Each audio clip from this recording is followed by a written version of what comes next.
First of all, I want to start by apologizing. I hear that there was a problem with the venue. It's just to depict the kind of challenges we have in this country, that you always struggle to even secure a venue. I'm told that most of the hotels have been threatened and have been put on notice that if you are going to tolerate the CCC, and in particular Mr. Chamisa, in his programs, there will be trouble. So I must apologize because we're supposed to start right on time. Colleagues, ladies and gentlemen, fellow citizens, I come to you on this wonderful afternoon to deliver my statement following the erroneous, criminal, illegal ZEC announcement of a false result that confirms Mr. Mnangagwa as the leader of our country. I must say that, fellow citizens, fellow Zimbabweans, you voted, and you voted overwhelmingly for change, even against all odds. Something that has never happened in the history of our country, that you are forced to embark on night vigils as you wait to cast your vote. But I would like to thank all of you, citizens of Zimbabwe and the citizens of the world. Particularly the citizens of Zimbabwe, you showed resilience, patience, commitment, and calmness, even in the face of unparalleled provocation. I'd like to thank the many Zimbabweans who sacrificed a lot in resources, particularly from the diaspora, South Africa, Botswana, Namibia, and from across the whole world, to just come and cast your vote. You carried this campaign. Colleagues in the diaspora were and continue to be the source of our funding. You carried our budget, and we're so proud that you provided the resources for the polling agents, for the polling processes, and even for our own campaign. Thank you for your commitment. Fellow citizens and citizens of the world, we stand here in the aftermath of a highly contested election, of an election that poll observers from across the board, all observer missions without exception, have rightly described as an election that is so damaged in reputation and that is so fraudulent in characterization, that falls short beneath the requirements of the Zimbabwean Constitution, the electoral laws, and the guidelines of our regional, continental, and global bodies. However, despite all these obstacles and impediments, these abuses, this election also unleashed a wonderful moment, a surge in resilience and hope from you, the Zimbabwean people. Some of you walked for dozens of kilometers. Some of you waited outside the polling stations for dozens of hours, and often without food or water. Some of you braved illegal intimidation and threats that no free person should have been subjected to or could endure. I also want to particularly note that one Zimbabwean died in the queue as he waited to vote in Warren Park. May his soul rest in peace. I honor that legend. It must never happen in a proper democracy that a person would perish on account of wishing and wanting to exercise their vote. But guess what? You endured, particularly in Harare, in Bulawayo, and in Manicaland, areas and regions that are perceived to be our strongholds. Voting was suppressed. They didn't want you to vote. In the rural areas where they were voting, they were forcing them and intimidating them, commanding them to vote for ZANU-PF or face death. That command voting is illegal. That command voting shall be challenged. I can tell you of Nyanga North, where you had over 3,500 assisted voters. That has never happened. ZANU-PF had their own primary elections. There was not a single assisted voter in that primary election. And guess what? 5,000 people voted. Now, over 15,000 people voting, but 3,500 assisted voters. Why are they assisted voters? Because they were forced to say, go and tell those who are conducting the polling that you are not able to read or write and you can't vote for yourself, so that we vote for you, we don't trust you. Those votes are votes that would ordinarily have gone to the alternative. Must say in a nutshell, what I've said, ladies and gentlemen, the election process in Zimbabwe was shamelessly flawed, violated the Constitution of Zimbabwe, as well as the electoral laws of our republic.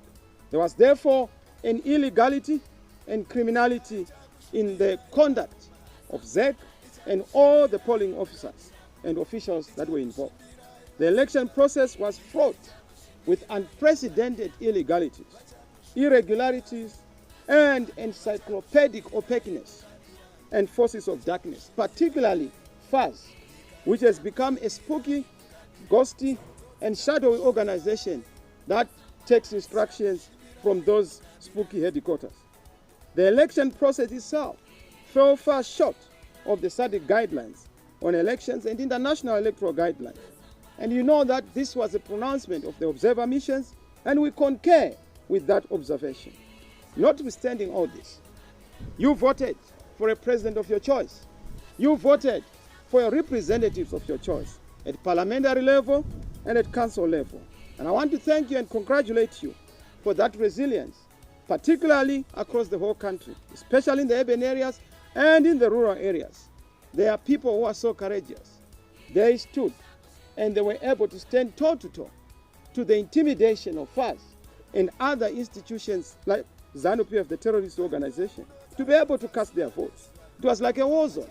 It was like a situation where they have to brave it, particularly in circumstances of intimidation and terror. Let me say that the Electoral Board ZEC regrettably and once again failed to perform its constitutional mandate by not announcing the correct and the accurate results. Notwithstanding the flaws of the election, genuine results should have been announced. And we have the genuine result because we are working on the V11. But they used the V23, and the result from the V23 is not tallying with the results on the V11, particularly for the president, showing you that it was a doctored, it was an iron data configured by FAS, because the results from the polling station were transmitted to the FAS headquarters via the presiding officer. And this is common cause. And that became our biggest problem. And I've listened, I've watched. Some people are saying, well, there are no V11s. V11s are there. We deployed across the whole country. We were sufficiently represented, even though some of our polling agents were chased away, intimidated, and violated, particularly in Mashonaland Central and Mashonaland East, because those are terror zones where people don't exercise their vote. In fact, in Mashonaland Central, I was getting testimonies that people were saying, we did not vote. It was not an election. It was a coercion. So we are still waiting for an election. This one, we're just coerced to vote for ZANU-PF. So it is important that whoever is to sit on the throne of government in this country is aligned in legitimacy. And this can only be achieved through respecting what the people voted for, even in an unfree and unfair election such as this one. But more importantly, we want to resolve permanently, comprehensively, and eloquently the problem of disputed elections in Zimbabwe. Until we resolve this issue, we will continue to have a cycle, a vicious cycle of disputed elections. But for us to be able to move forward, we need to find a permanent answer to electoral reforms going forward, so that elections mean peace. Elections mean credibility. Elections mean legitimacy. As we speak, elections mean war. Elections mean intimidation. That cannot be a civilized affair. That cannot be a civilized expectation. We went into this election conscious of the electoral environment process, particularly the flawed nature of our electoral process. And we're very fine with that. We made a conscious decision. We knew that we were going into a flawed process. We were jumping into a sewer pond, and we knew that we would not come out there without smelling. Yes, we are smelling, but we never budgeted for this kind of smell that we have taken, particularly the announcement of a false result. We had a flawed voter registration process, a flawed delimitation process, we had a flawed nomination process, you know, the double candidates and the FAS concept. You know, we had a flawed voters' flow. We also had a flawed adherence to the law in terms of affixing the voter's roll onto a polling station. We went into the election without all those. We had a flawed ballot. We had a flawed printing of the ballot paper. Can you imagine? People waiting to cast their ballot and they're being told that the ballot paper is being printed. It's in the printing press and wait for it. As it comes, it's still hot. You're supposed to vote. It has never happened. It shows you how shambolic the process was. It was a flawed electoral environment. There was a flawed electoral environment in the sense that there was widespread, particularly in the urban areas, in some parts of the rural areas, widespread suppression of the vote, inflation of the vote, manipulation of the vote, but in rural areas, widespread intimidation of the voters. Why would you need a poll survey at a polling station on a polling day? To do what? To ask what question? But it tells you that we have people who are bizarre, who do not believe in choice and the dignity of the people. They believe in dehumanizing others. And that is an issue to be challenged. And I must say, despite all this, given the assurance that we got from ZEC, we have seen that the election process itself has not passed the test of constitutionality, legality, and legitimacy. You are aware that on the 23rd of August, some people were not allowed to vote. And Harare ended up having a deficit of about 700,000 voters who did not participate in voting. It's legendary. It's almost half of the voters who did not participate.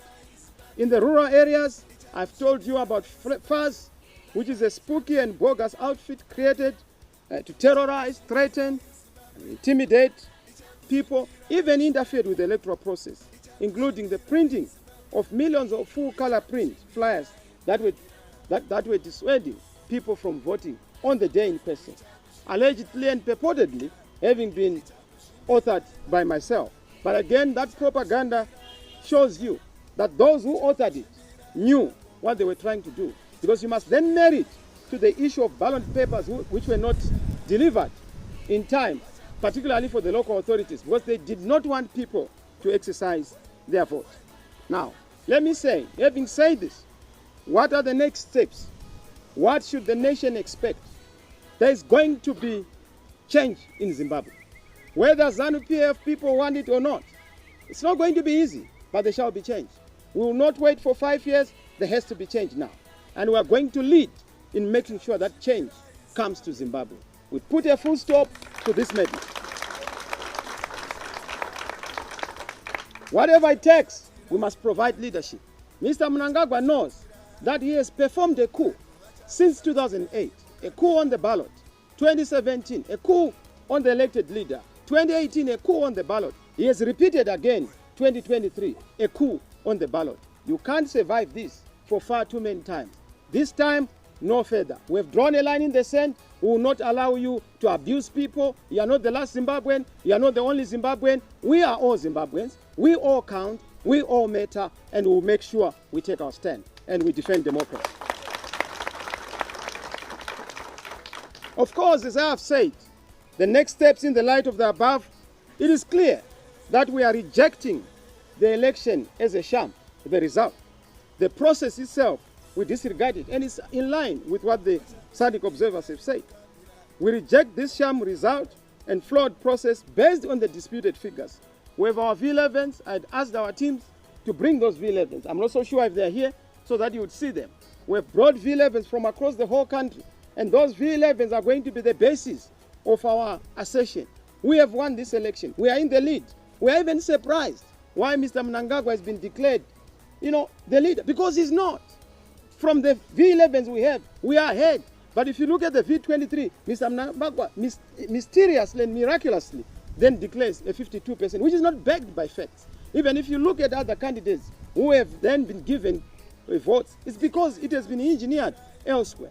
It's iron data, doctored data, man-made data that is not reflecting the reality of what the people have said on the ground. As far as we are concerned, a credible election must be declared and honored. A legitimate government and a legitimate president for everyone must be put in place and must be supported. Your vote must count. Because some will say, but how are we going to do this? We have 1 million tools at our disposal to achieve our end. We will not repeat the mistake of 2018. We want to make sure that we put finality and full stop to all these tomfoolery games. Enough of shenanigans, enough of these antics and tactics, and we want to start a new chapter of happiness, of progress, of prosperity in this country. My fellow citizens, do not worry. What you are seeing is the end. It's the beginning of the end. They may try to stop you. You are unstoppable. They may try to frustrate you. You are unfrustratable. Keep the hope. Freedom is coming. Change will happen. We serve a good God. That is his style.